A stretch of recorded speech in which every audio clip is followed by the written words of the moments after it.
오늘은 어버이 주일으로 함께 섬기고 있습니다. 우리가 이 날이 되면 우리 마음속에 잊고 지냈던 장면들이 머릿속에 많이 떠오르게 됩니다. 새벽같이 일어나서 가족을 위해서 밥을 짓던 어머니의 뒷모습 다들 기억나시죠? 그리고 늦은 밤 돌아와서도 자녀의 얼굴 한 번이라도 더 보시겠다고 하신 아버지의 사랑스러웠던 그 눈빛. 그리고 당신은 못 먹어도 못 입어도 자녀만은 꼭 지켜주고 싶어 했던 그 사랑들. 우리가 생각해보면 부모님의 사랑은 늘 말보다 우리의 삶으로 다가왔다는 것을 우리가 느낄 수 있습니다. 그런데 우리는 어릴 때 잘 몰랐습니다. 그 잔소리가 그 사랑이었던 것인 줄, 그 걱정의 기도가 우리에게 정말로 필요한 것이었다는 것인 줄. 그러나 시간이 많이 지난 후에, 세월이 흐른 뒤에 우리는 깨닫게 되었습니다.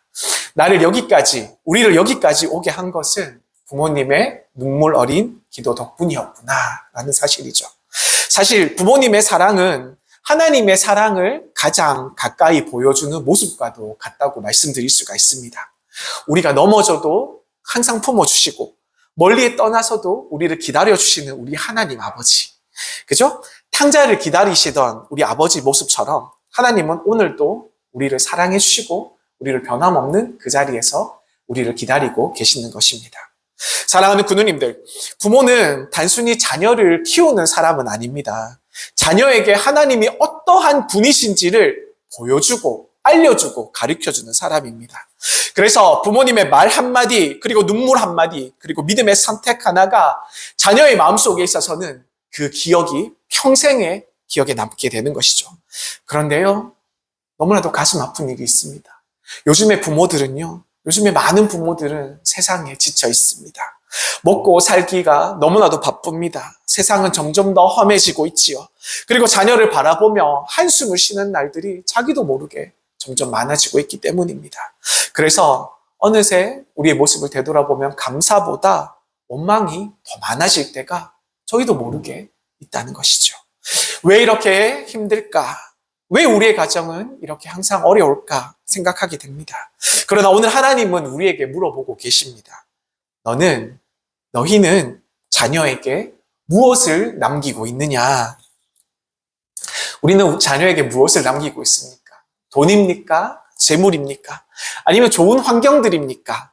모두 다 물론 중요한 것들입니다. 그러나 우리가 시간이 지나도 영원히 사라지지 않는 변함없는 유산이 있습니다. 바로 그 유산은 하나님께 감사하는 마음입니다. 사랑하는 우리 구누님들, 자녀들은 부모의 말보다 부모의 삶들을 기억합니다. 힘들 때 어떻게 말씀하셨는지, 그리고 부모님이 힘들어서 무너지실 때 누구를 붙드셨는지, 원망했는지, 아니면 기도를 했는지 이것들을 기억합니다. 어떤 자녀는 훗날 이렇게 고백합니다. 우리 어머니는 힘들어도 하나님께 감사하셨어요. 우리 아버지는 어려워도 예배를 포기하지 않았습니다. 그 기억 하나가 훗날 자녀의 인생의 폭풍 속에서 그 영혼을 다시 하나님께 돌아오게 하는 그런 힘이 된다는 것입니다. 사실 진짜 감사는 쉬울 때 하는 것이 아니잖아요. 눈물 속에서도 하나님은 변함없이 여전히 선하심이라고 고백하는 것이 진짜 감사이지 않습니까? 그리고 그 감사가 자녀에게 가장 강력한 신앙교육이 되는 줄 우리는 모두 다가 잘 알고 있습니다. 오늘 이 어버이 주일에 하나님께서 우리에게 물어보십니다. 너희 자녀는 너희를 통해서 어떤 하나님을 보고 있느냐? 우리에게 물어보시죠. 사랑하는 우리 구누님들, 우리의 자녀들이 우리의 성공보다 우리의 믿음을 기억하게 될 줄 소망합니다. 그리고 언젠가 이렇게 고백하게 되기를 원합니다. 우리 부모님의 감사가 제 인생을 살렸습니다. 우리 부모님의 감사가 제 인생을 바꿔놓았습니다. 이러한 고백이 우리의 자녀들의 입술 속에서 터져 나오기를 소망드립니다. 많은 사람들이 말합니다. 좋은 일이 생기면 감사하겠습니다. 그러나 오늘 본문은요, 데살로니가 5장 18절의 말씀은 우리에게 그렇게 말씀하지 않습니다. 뭐라고 말씀하냐면요, 범사에 감사하라. 범사에 감사하라고 이야기하고 있습니다. 이 범사라는 말은 다 좋은 말은 아니잖아요. 좋은 일만을 이야기하는 것들이 아닙니다. 이해가 되지 않는 일도 포함하고 있어요. 억울한 일들도 포함하고 있습니다. 눈물이 나는 현실도 포함하고 있는 것입니다. 이 범사라는 말 속에 말이죠. 왜냐하면요, 감사는 상황에 반응하는 것이 아니라 하나님에 대한 믿음이기 때문에 우리는 범사에 감사해야 될 줄로 믿습니다. 우리는 종종 착각합니다. 감사하면 문제가 없어질 것입니다. 감사를 드리면 우리에게 문제가 발생하지 않을 거예요. 근데 아니잖아요. 근데 아닙니다. 감사는 문제를 없애는 힘 이전에, 문제를 모두 다 없애버리기 그 힘 이전에 문제 속에서도 하나님을 놓치지 않게 하는 힘인 줄 믿으시길 바랍니다. 이것이 감사입니다. 사도행전 16장에 보시면 바울과 실라가 나옵니다. 사도행전 16장에서는 바울과 실라가 복음을 전하다가, 빌립보에서 복음을 전하다가 너무나도 억울한 일을 당해요. 귀신 들린 여종을 고쳐주었습니다. 낫게 해줬어요. 근데 그 일로, 그 귀신 들린 여종으로 돈을 벌게 한 사람들이 돈을 더 이상 못 벌게 되었습니다. 돈벌이가 끊긴 상황이 되었습니다. 그래서 그 사람들이 분노했습니다. 모든 진실은 중요하지 않았습니다. 이 사람이 귀신에서 놓였다는 건 중요하지 않고요. 그냥 군중 심리에 이끌려서 바울과 실라는 순식간에 범죄자가 되었습니다. 얼마나 마음 아픈 일입니까? 이 바울과 실라는 변명할 수 있는 그런 시간도 없었습니다. 기회도 없었습니다. 옷이 벗겨졌고요. 등이 찢어질 만큼 매를 맞았습니다. 그리고 차가운 감옥 깊은 곳에 던져졌고요. 그리고 발에는 우리 그림에처럼 차고까지 이렇게 채워졌던 것입니다. 그 시대의 감옥은요, 지금 같은 감옥이 아니었습니다. 지금처럼 정돈된 감옥이 아니었고 습하고 어둡고 악취가 가득한 곳이었습니다. 아마 그곳은 피비린내가 진동했을 것이고요. 땀 냄새가 뒤섞여서 아주 사람이 살기는 힘들었던 곳이었을 것 같습니다. 희망이 꺼져버린 사람들의 신음소리가 가득했던 그러한 감옥에 갇혔던 것이죠. 아마 바울과 실라의 몸은 피투성이가 되었을지도 모릅니다. 등에서는 피가 흘렀고요. 숨을 쉴 때마다 통증이 굉장히 아프게 다가왔을지도 몰라요. 그런데 바로 그 자리에서 사도행전 16장 25절은 이렇게 이야기합니다. 놀라운 말씀을 기록하고 있습니다. 한밤중에 바울과 실라가 기도하고 하나님을 찬송하며 죄수들이 듣더라. 아멘. 여기서 우리가 놓치기 쉬운 아주 중요한 단어가 있습니다. 뭐냐 하면 한밤중에 단어를 기억하기 원합니다. 이 성경에서 이야기하는 밤은 단순한 시간을 나타내지 않습니다. 밤은 어떤 시간입니까? 사실 우리에게도 지금도 마찬가지예요. 밤은 가장 두려운 시간이 되지 않습니까? 그죠? 아무것도 보이지 않는 시간입니다. 사람의 마음이 가장 약해지는 시간이 이 밤이라는 시간이에요. 이 한밤중에. 낮에는 우리가 괜찮은 척 버티지만 사람은 밤이 되면 무너지기가 일쑤입니다. 낮에는 믿음 있는 척 하면서 웃던 사람들도 밤이 되면 몰래 눈물을 흘리고 가슴을 움켜쥐는 그런 시간이 된다는 것이죠. 그래서 어떤 사람에게 지금은 한밤중일 수 있습니다. 혹시 여기 모인 우리 군우님들 중에서도 혹시 그런 분이 계실지도 모르겠어요. 자녀의 문제 때문에 밤이 깊어집니다. 그리고 우리의 건강의 문제 때문에 또한 마음이 캄캄해집니다. 경제적인 어려움 때문에 빛이 보이지 않는 시간이 계속 다가오는 것이죠. 겉으로는 우리는 괜찮은 척하면서 괜찮아 보여도 속은 무너져 내린다는 것입니다. 그런데 놀라운 것은요, 이 바울과 실라가 그 한밤중에 원망하지 않았다는 것입니다. 원망하지 않고 하나님, 우리가 주를 위해서 살았는데 왜 이런 일을 겪어야 합니까? 왜 이런 일을 우리가 당해야 합니까? 이런 말을 하지 않았어요. 하나님, 우리의 인생이 도대체 왜 이 모양 이 꼴입니까? 이런 얘기하지 않았습니다. 하나님, 더 이상 못 해먹겠어요. 이런 말 하지 않았습니다. 그렇게 말하지 않았습니다. 오히려 바울과 실라는 기도하고 하나님을 찬송했다는 것입니다. 한번 생각해 보시기를 원합니다. 등에서 피가 흐르고 있었습니다. 얼마나 많이 맞았을까요? 발에는 차고까지 묶여 있어서 오도 가도 못하는, 꼼짝달싹 못하는 그런 상황이 되었습니다. 내일 이 감옥에서 살아나갈지 확신할 수 없는 그런 상황에 놓였던 것입니다. 그런데요, 찬양이 나옵니다. 그런데 기도가 나옵니다. 이것이 인간적인 힘으로 가능한 일입니까? 불가능한 일이지 않습니까? 그런데 왜 그랬을까요? 그들은요, 이 바울과 실라는 감옥보다 더 크신 하나님을 바라보고 있었기 때문입니다. 아멘? 환경이 바울과 실라를 가두어 두고 있었지만, 묶어놓고 있었지만, 그들의 믿음은 묶어둘 수가 없었다는 것이죠. 몸은 감옥 안에 있었지만, 영혼은 하나님 앞에 자유하고 있었던 것입니다. 사랑하는 군우님들, 진짜 믿음은 환경이 좋을 때 나오는 것이 아니에요. 드러나는 것이 아닙니다. 아무것도 보이지 않는 깜깜한 한밤중에서도 하나님을 신뢰하는 것이 진짜 믿음인 줄 믿으시길 바랍니다. 그리고 바로 그 믿음을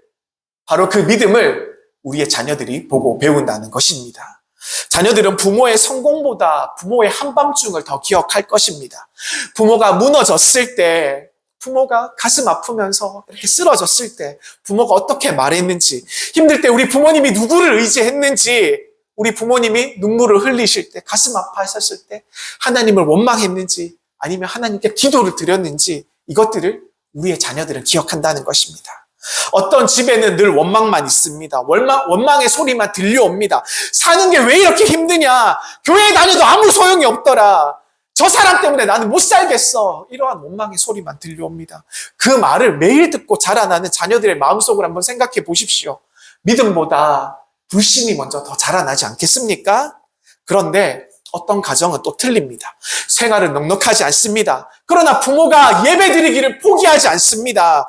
눈물은 있어도 감사를 잃어버리지 않는다는 것입니다. 힘든 일이 있어도 그 가정에서, 그 식탁에서 아이들에게 이야기합니다. 그래도 하나님이 우리 가족을 지켜주셨단다. 이렇게 말씀드리는 우리 부모님들이 되시기를 간절히 축복드립니다. 바로 그 말이 우리 자녀들 마음속에 씨앗처럼 심겨지는 것입니다. 당장은 몰라도 그 마음속에 심겨진 씨앗이 반드시 살아나는 줄 믿으시길 바랍니다. 세상에서 실패하고 사람들에게 상처받고 인생의 감옥 같은 시간을 지날 때 이 자녀들에게 문득 부모님의 찬양이 기억나게 될 것이라는 것입니다. 우리 엄마도 힘들 때 찬양했었지. 우리 아버지도 어려워도 매일매일 새벽 기도에 나가셨지. 그 기억이 무너진 영혼을 다시 아버지께로 돌려놓은 줄 믿으시길 바랍니다. 사랑하는 군우님들, 바울과 실라는 찬양했습니다. 이 찬양은 단순한 노래가 아니었습니다. 그 찬양은 여전히 하나님께서는 살아계시다, 여전히 하나님께서는 선하시다라는 믿음의 고백이 되었다는 것입니다.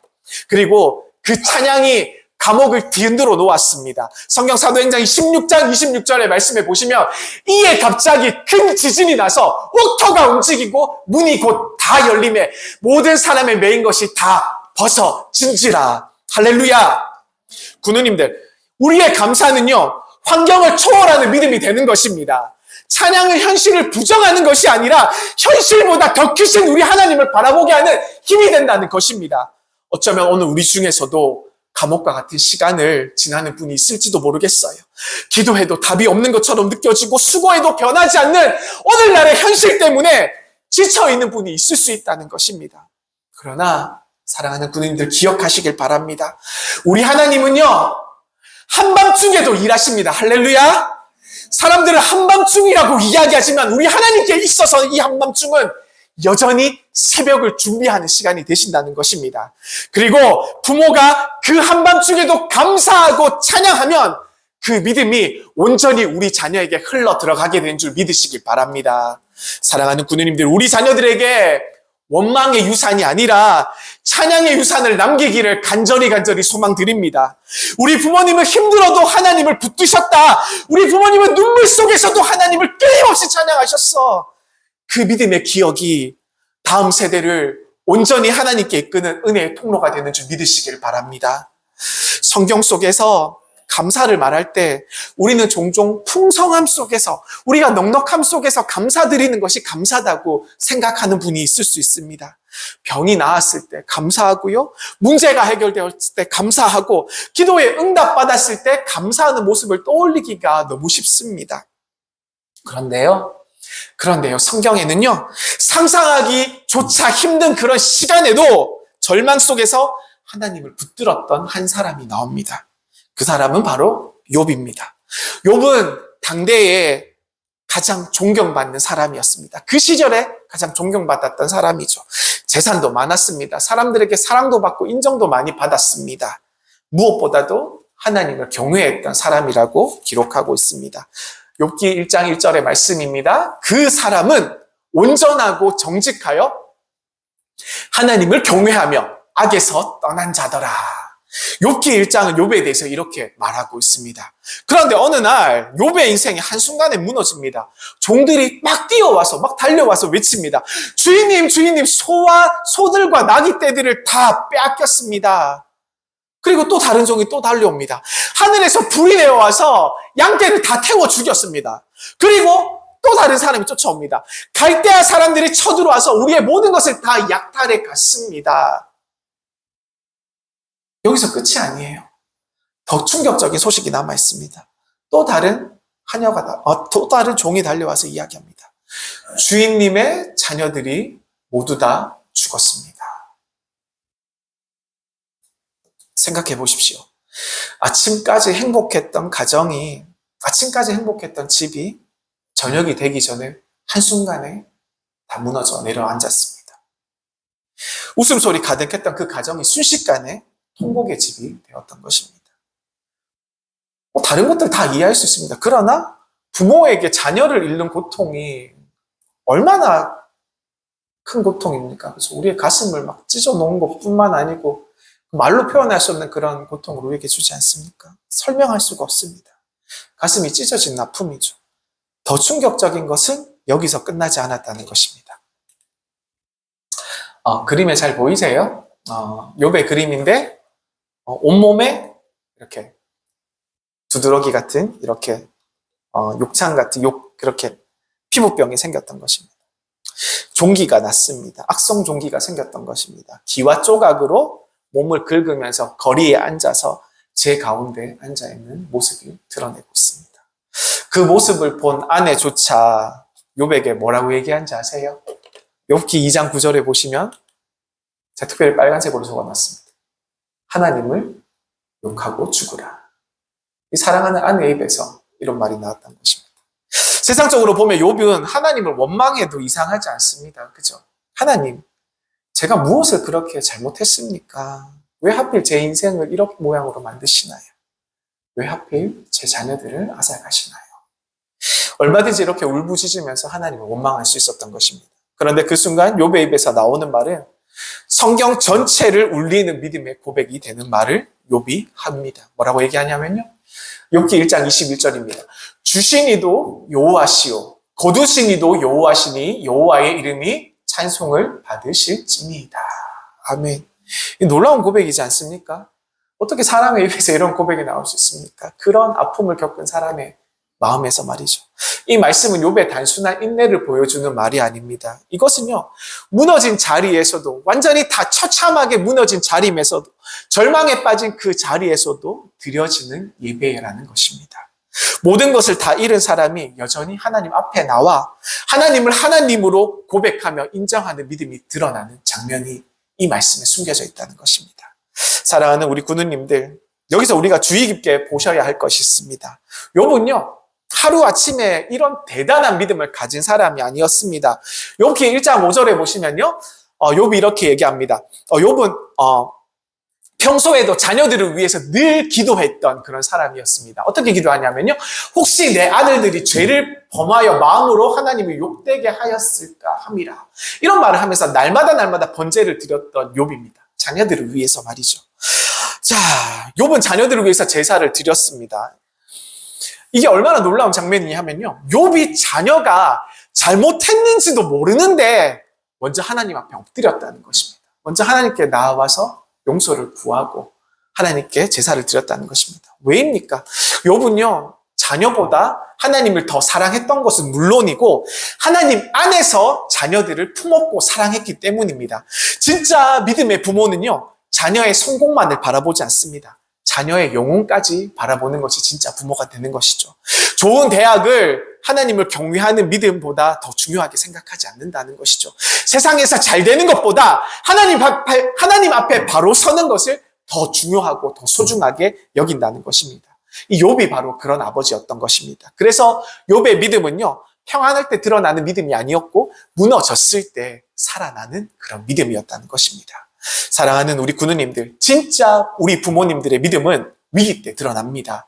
형편이 좋을 때 감사하는 것은 어렵지 않습니다. 쉬운 일입니다. 그러나 눈물 속에서 하나님을 붙드는 것은 정말로 대단한 믿음이라는 것입니다. 자녀들은 부모님의 가르침보다 우리 부모님들의 무너짐 속에서 더 많은 것을 배운다고 해요. 병원의 대기실 앞에서, 병원의 수술실 앞에서 기도하던 어머니, 무릎 꿇고 기도하던 어머니, 사업 실패 후에도 예배를 포기하지 않았던 우리 아버지, 그리고 눈물을 흘리면서도 찬송가를 부르시던 우리 부모님들, 이런 장면들이 우리의 자녀의 마음속에 남아있다는 것입니다.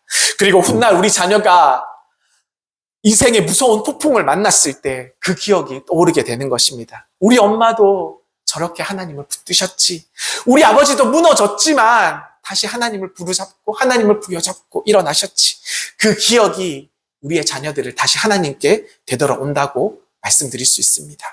사랑하는 구누님들, 욥의 이야기는 단순히 고난의 이야기를 말하는 것이 아닙니다. 이 이야기는 고난 속에서도 자녀에게 믿음을 남긴 한 아버지의 이야기가 되는 것입니다. 그리고 무엇보다 우리를 끝까지 붙드시는 하나님 아버지의 이야기라는 것입니다. 우리는 때때로 이해할 수가 없어요. 이해를 못합니다. 왜 이런 일이 우리에게 생기는지, 왜 기도했는데 응답이 없는지, 왜 하나님께서는 침묵하시는 것 같이 느껴지는지. 그러나 욥의 이야기는 우리에게 알려주는 것은 이것입니다. 하나님은 설명보다 항상 우리 곁에 가까이 계시는 분이시라는 것입니다. 욥은 모든 말에 대답을 듣지 못했습니다. 모든 답을 듣지 못했어요. 그러나 마지막에는요, 놀라운 고백을 합니다. 이 욥은 하나님을 만났습니다. 그리고 깨닫습니다. 욥기 42장 5절의 말씀입니다. 내가 주께 대하여 귀로만 듣기만 하였사오나 이제는 눈으로 주를 배우나이다. 아멘. 고난 속에서도 하나님을 놓지 않았던 욥은 결국 하나님을 더 깊이 만나는 은혜를 경험하게 된다는 것입니다. 사랑하는 구누님들, 우리의 가정에도 때때로 이해할 수 없는 일이 생길 수밖에 없습니다. 그러나 그 순간에서도 우리 아버지 하나님은 우리를 버리시지 않은 줄 믿으시길 바랍니다. 그리고 부모가 그 자리에서 하나님을 붙드는 모습을 보일 때 자녀는 가장 깊은 믿음을 배우게 된다는 것입니다. 세상에서는 우리 자녀들에게 성공하는 법을 가르치지만 믿음의 부모는 무너져도 다시 하나님께 돌아가는 법을 보여줍니다. 부디 우리 자녀들이 우리의 화려함보다, 우리의 성공보다 우리의 믿음을 기억하게 되기를 축복드립니다. 그리고 언젠가 우리의 자녀들의 입술을 통해서 이렇게 고백이 들려지길 원해요. 우리 부모님은 힘들어도 하나님을 떠나지 않으셨어요. 그래서 나도 더욱더 하나님을 믿게 되었어요. 이런 고백이 들려지기를 간절히 소망드립니다.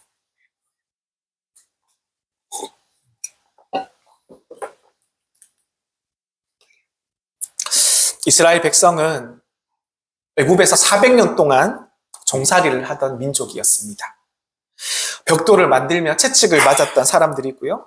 억울하게 이를 갈면서 울었던 그런 사람들이죠. 희망이 없이 살아가던 그런 사람들이었습니다. 그런데 하나님께서 이스라엘 백성들의 그 신음소리를 들으시고 응답하셨습니다. 하나님께서는 모세를 선택하셨고 모세를 보내주셨고 그리고 홍해를 가르시고 그리고 기적 가운데 이스라엘 백성들을 구원하는 역사가 이 출애굽기에 아주 잘 나와 있습니다. 생각해 보십시오. 뒤에는 애국 군대가 쫓아오고 있습니다. 그리고 앞에는 바다가 가로막고 있습니다. 사람들은 절망합니다. 이제 우리는 여기서 다 죽는구나. 우리는 여기서 다 죽는구나. 애굽에 무덤이 없어서 우리를 여기까지 데리고 왔습니까? 이러한 원망 소리가 들려왔습니다. 그때 우리 하나님께서 강력한 동풍을 불게 하셔서 바다를 가르십니다. 홍해를 가르십니다. 거대한 홍해가 갈라지고 마른 땅이 드러났습니다. 이스라엘 백성들은 그 마른 땅 가운데로 걸어갑니다. 오른편도 바다가 됐었고 왼편도 바다였습니다. 아이들은 부모의 손을 붙잡고 떨면서 그 홍해를 걸어갔을 것입니다. 그런데 그 순간 부모들은 분명 자녀들에게 말씀했을 것입니다. 보아라! 하나님이 우리를 살리신다. 보아라! 하나님께서 우리를 구원하셨단다. 이렇게 말을 했을 것입니다. 그날은 믿음의 날이었죠. 그리고 감격의 날이었습니다. 눈물의 예배가 터져오는 날이었고 아주 기쁜 날이었습니다. 홍해를 건넌 후에 이 모세의 누나 미리암은 소고를 들고 춤을 추면서 하나님을 찬양했습니다. 여호와를 찬양하라. 그는 높고 영화로우신 분이십니다. 그런데 이스라엘 백성들은 어떠한 사람들이었습니까? 놀라운 것은 그 감격이 오래가지 않았다는 것입니다. 수르 광야에 물이 없자 이스라엘 백성들이 원망했습니다. 왜 우리를 여기까지 데리고 왔습니까? 목말라 죽겠습니다. 먹을 것이 없자 불평합니다. 애굽에서는 고기라도 마음껏 먹을 수 있었습니다.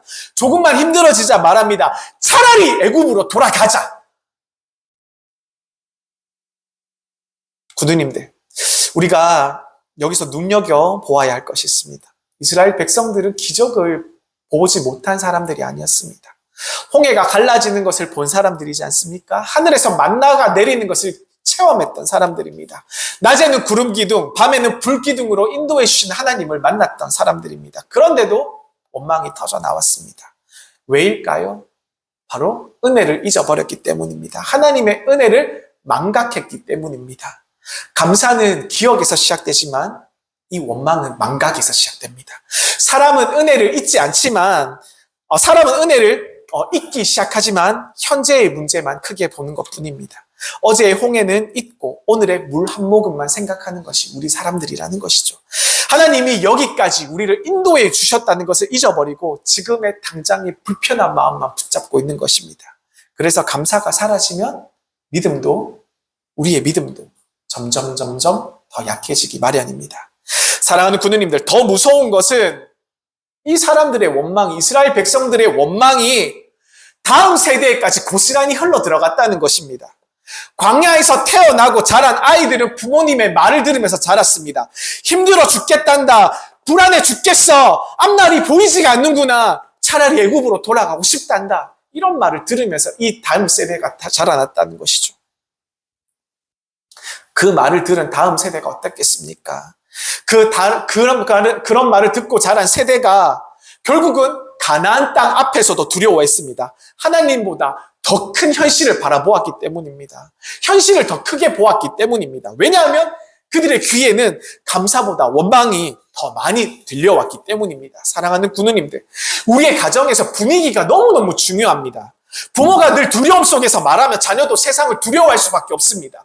부모가 늘 불평하면 자녀의 인생에서도 원망하면서 좌절하면서 살아갈 수밖에 없다는 것입니다. 왜 우린 이렇게 가난할까? 왜 우리 집은 도대체 안 되는 것일까? 왜 우리 영문은 이 모양 일 꼴일까? 이러한 생각들만 한다는 것이죠. 이 말이 반복돼서 들리면 자녀의 마음속에 믿음보다 불신이 자라나게 된다는 것입니다. 그러나 반대로 부모가 작은 것에도 감사하기 시작하면 그 가정의 영적 분위기가 달라지게 됩니다. 오늘도 먹을 것을 주셔서 감사합니다. 하나님, 오늘도 우리 가족을 지켜주셔서 감사합니다.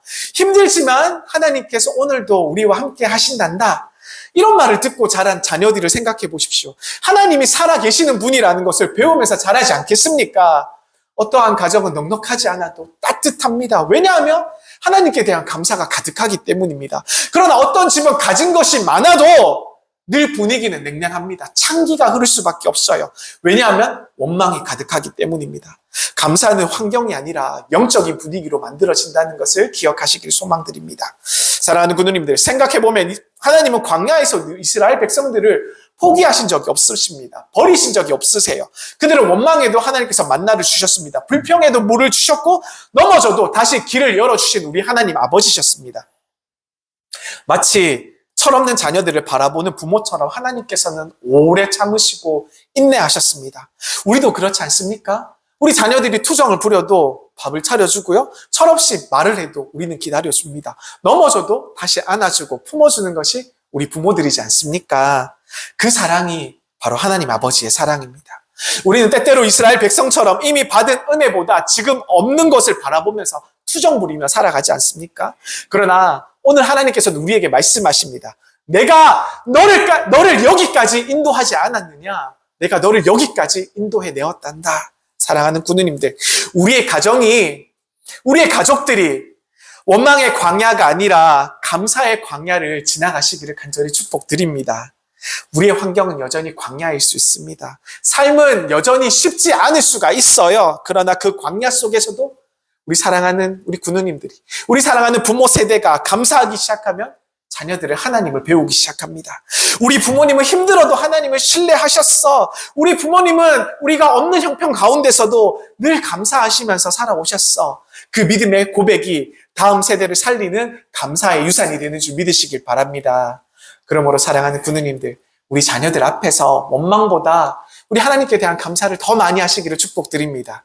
세상 걱정보다 하나님에 대한 이야기를 더 많이 들려주시기를 소망드립니다. 우리의 자녀들이 훗날 이렇게 고백되기를 소망드립니다.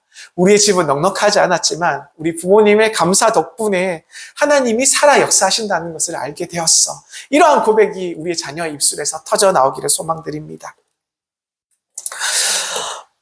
우리가 잘 몰랐던 감사의 비밀이 있습니다. 첫 번째는 영적인 기억력입니다. 감사는 영적인 기억력이라는 것입니다. 사람은요, 감사하지 못할 때 하나님이 하신 일을 잊어버립니다. 이스라엘 백성들은 왜 원망했습니까? 홍해를 잊어버렸기 때문입니다. 홍해가 갈라지는 것을 잊어버렸기 때문이죠. 만나를 하나님께서 매일매일 내려준 것을 잊어버렸기 때문입니다. 하나님의 은혜가 잊혀졌기 때문입니다. 감사는 기억입니다. 하나님이 여기까지 인도해 주셨어. 죽은 것 같았지만 나를 다시 살려주셨어. 눈물의 시간을 다시 견뎌내게 해주셨어. 감사하는 사람은 은혜를 잊지 않는 사람입니다. 우리 부모가 자녀 앞에서 하나님이 우리 가정을 지켜주셨단다 이렇게 고백하기 시작하면 그 가정은 살아있는 간증의 학교가 되는 줄 우리 사랑하는 군인님들 믿으시기를 축복드립니다. 두 번째, 감사는 자녀에게 가장 강력한 신앙 교육이 됩니다. 신앙 교육은요, 이 교회에서만, 영문에서만 이루어지는 것이 아니잖아요. 사실 자녀들은 우리 영문에 나와서 설교 말씀을 듣고 주일학교 예배를 드려서 배우는 것보다 가정의 보금자리에서 배우는 것을 더 많이 기억한다고 합니다. 우리가 식사하면서 감사가 나옵니까? 아니면 불평이 나옵니까? 아니면 우리가 영문과 교회를 이야기할 때에 감사가 나옵니까? 아니면 비난이 먼저 나옵니까? 우리가 또한 하나님께 대한 헌신을 말할 때, 충성 봉사를 말할 때 기쁨이 있습니까? 아니면 억울함이 있나요? 우리의 자녀들이 다 듣고 있습니다. 우리 부모님들이 말씀하신 것을 다 귀 기울이고 있습니다. 그리고 우리 부모님이 말씀하는 하나님을 배우고 있다는 것입니다. 감사는 또 세 번째, 감사는 결국 예수님을 닮아가는 길입니다. 아멘. 우리 예수님은요, 십자가를 앞두고도 감사하셨습니다. 십자가의 고난을 바로 앞에 두고도 감사하셨습니다. 최후의 만찬을 한번 생각해 보십시오. 떡을 떼어 주시면서도 감사하셨습니다. 버림받을 것을 알고 계시지 않았습니까? 배신당할 것을 알고 계시지 않았습니까? 십자가가 기다리고 있다는 것을, 죽음이 바로 앞에 기다리고 있다는 것을 아시고 계셨습니다. 그런데도 우리 예수님께서는 하나님께 감사하면서 나왔습니다. 왜입니까? 우리 예수님께서 왜 죽음을 앞두고 십자가의 고난을 앞두고 감사를 드릴 수 있었던 것입니까?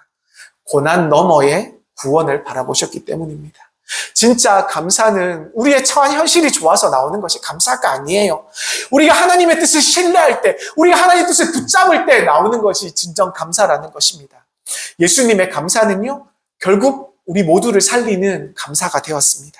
그리고 부모의 감사도 마찬가지입니다. 우리 부모의 감사도 자녀들을 살리는 감사가 되는 줄 믿으시길 바랍니다. 세월이 지나면요, 좋은 옷도 낡습니다. 그죠? 안 좋아지죠? 좋은 차도, 좋은 집도 낡아집니다. 우리의 재물도, 우리의 돈도 어느 순간 다 사라져 버릴 수가 있어요. 그러나 자녀는 오래 기억합니다. 우리 부모님은 힘들어도 예배를 포기하지 않으셨어.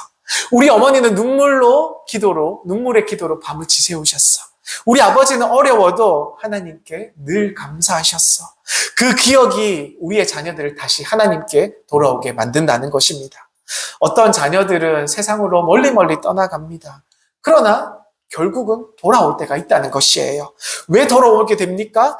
어릴 적 보았던 부모님의 믿음 때문입니다. 부모의 감사는 자녀의 영혼 속에서 심겨지는 씨앗이라고 아까 말씀드리지 않았습니까? 당장은 우리 눈에는 잘 보이지 않지만, 이 씨앗이 너무나도 작아서 우리 눈에 잘 보이지 않지만 언젠간 반드시 자라서 결실을 맺게 된다는 것입니다. 이제 말씀을 맺으려고 합니다.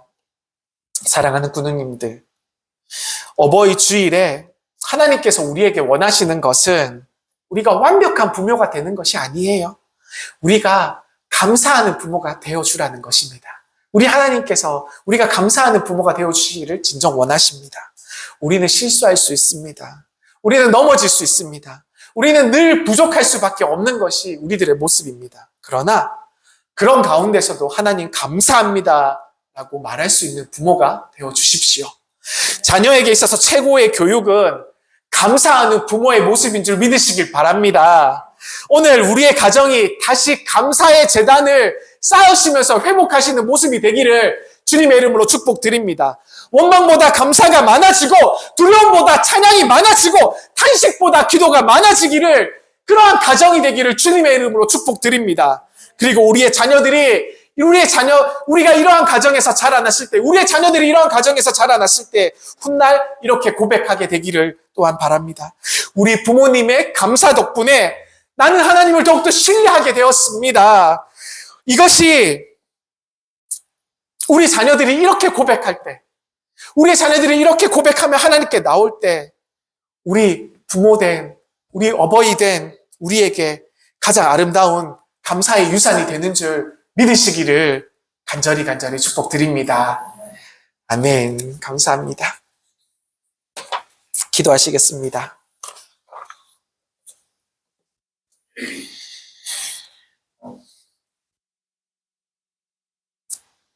사랑하는 하나님 아버지, 어버이 주일을 맞아서 우리에게 부모의 사명을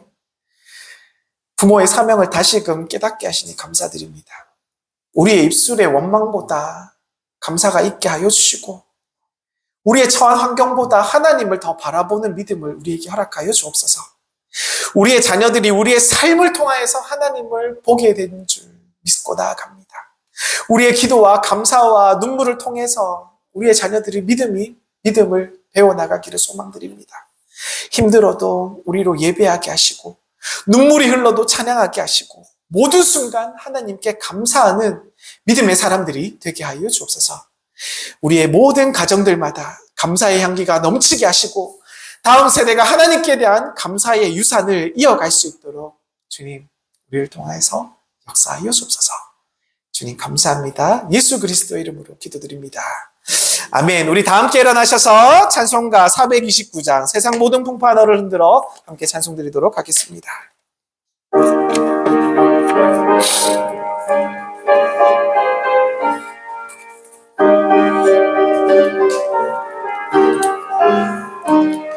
세상 모든 풍파 너를 흔들어 약한 마음 낙심하게 될 때에 내려주신 주의 복을 세어라.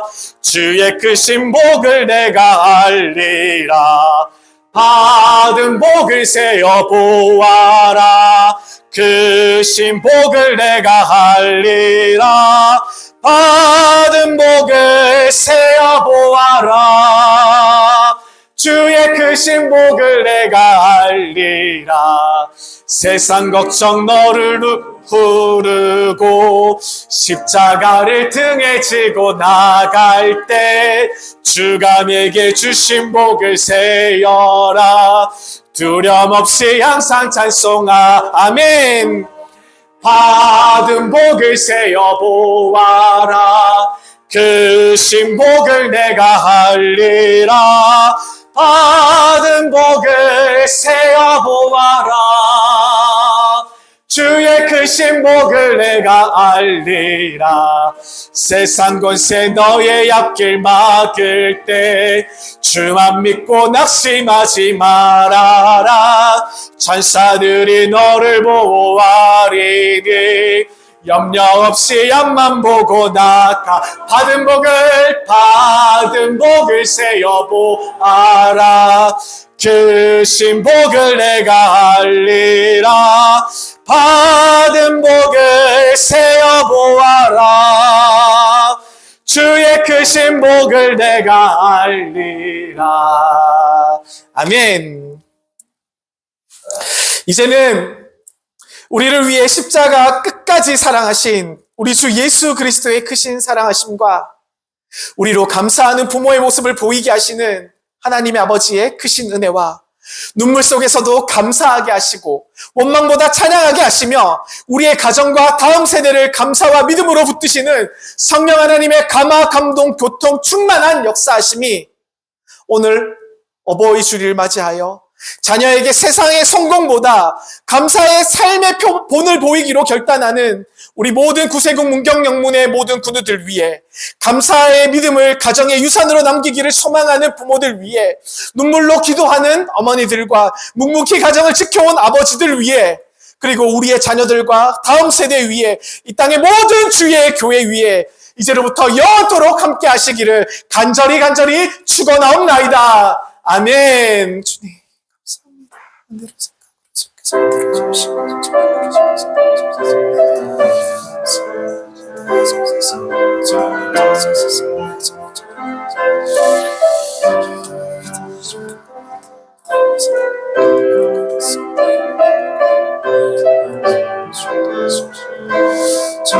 감사합니다. 은혜로